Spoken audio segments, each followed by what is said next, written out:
Olá pessoal, somos estudantes da Univesp, Universidade Virtual do Estado de São Paulo, Polo Céu Parque Anguera. Este é um trabalho para o Projeto Integrador 3, Licenciatura. Orientadora Alessandra Lima Moura. Os integrantes do grupo são Fabiana da Silva Matos Damião, Robson Alves de Assis, Sandra Domingues Proença Cardoso. Método é o processo no qual se direciona a construção de algo. No caso do nosso projeto, a aprendizagem. No campo da educação, essa é uma palavra muito utilizada.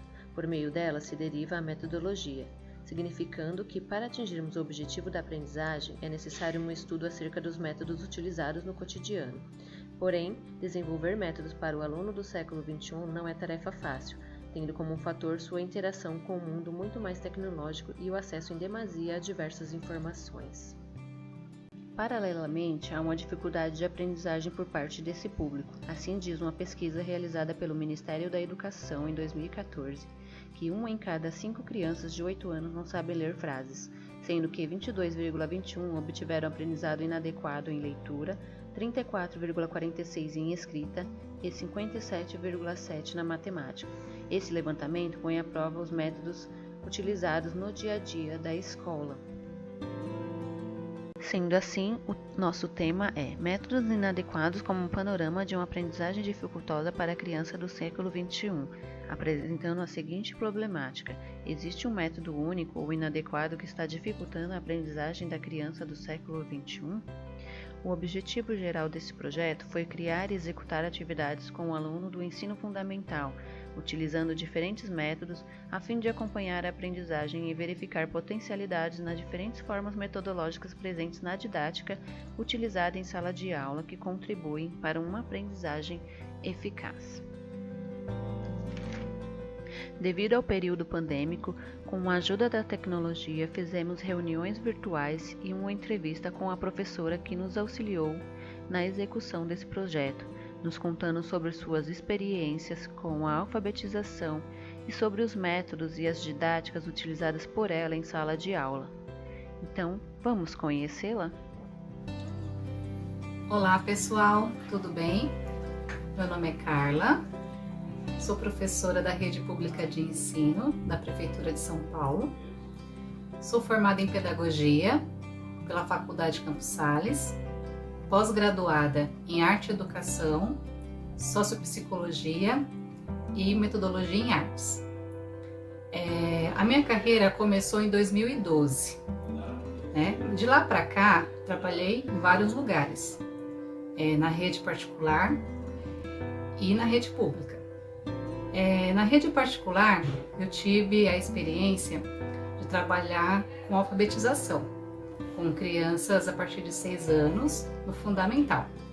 E foi uma experiência interessante que me trouxe muitas reflexões sobre esse tema, que não é fácil alfabetizar, e faz com que a gente pense nos métodos, nos conteúdos, de como trabalhar com as crianças nessa faixa etária. No seu trabalho, o que você presenciou na forma metodológica que atrapalhava a aprendizagem dos alunos?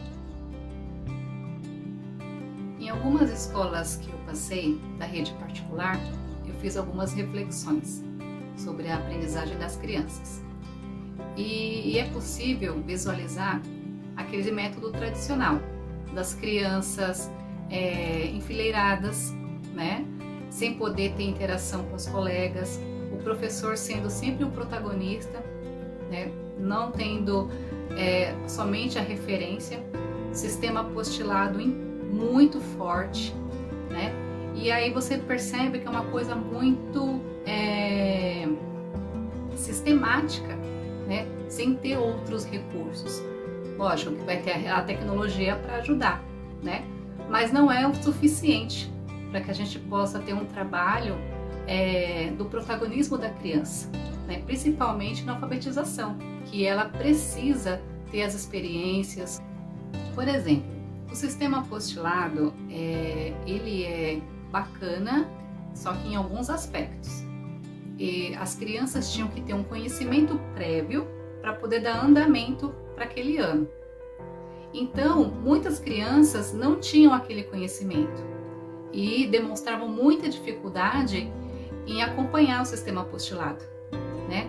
E isso me fez pensar o que poderia trazer para ajudar nesse processo, porque realmente só a cartilha, só as apostilas não era o suficiente para o desenvolvimento das crianças.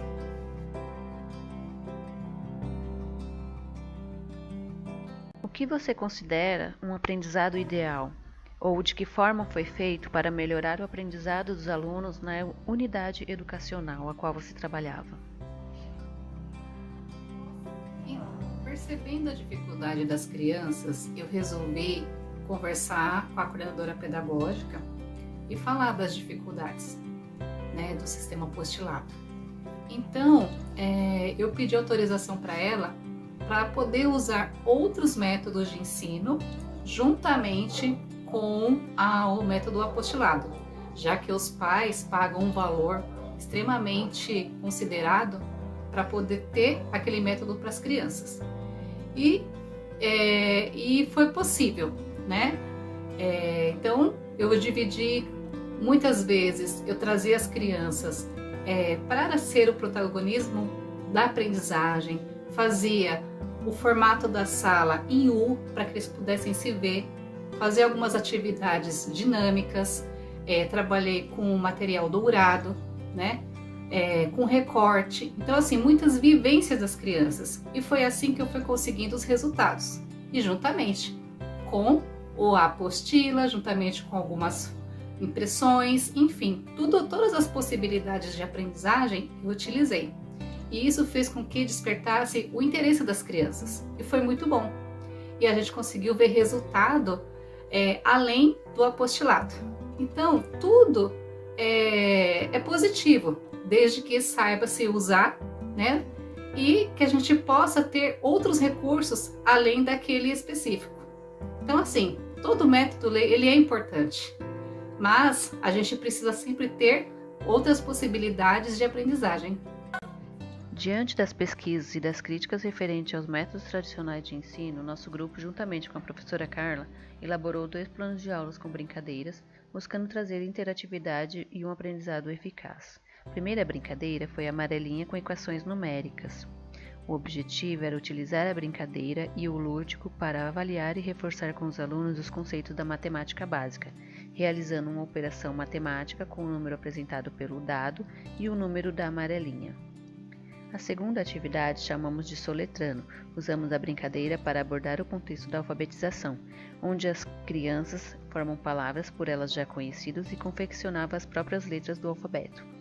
O objetivo era exercitar o raciocínio acerca da escrita. As atividades são apenas exemplos de como tornar a escola um ambiente interessante para a criança. E partindo desse princípio, chegamos à conclusão que os métodos tradicionais geram estresse e desinteresse, mas em alguns momentos eles são muito importantes e que a criança precisa ser a protagonista do aprendizado e os professores serão aqueles que irão estimular, provocar e orientar a criança no seu crescimento e na sua evolução. A criança, naturalmente, é um ser curioso e os métodos utilizados pelo professor para compor a prática pedagógica precisa levar em consideração essa curiosidade, por sua vez, transformá-la em um senso crítico.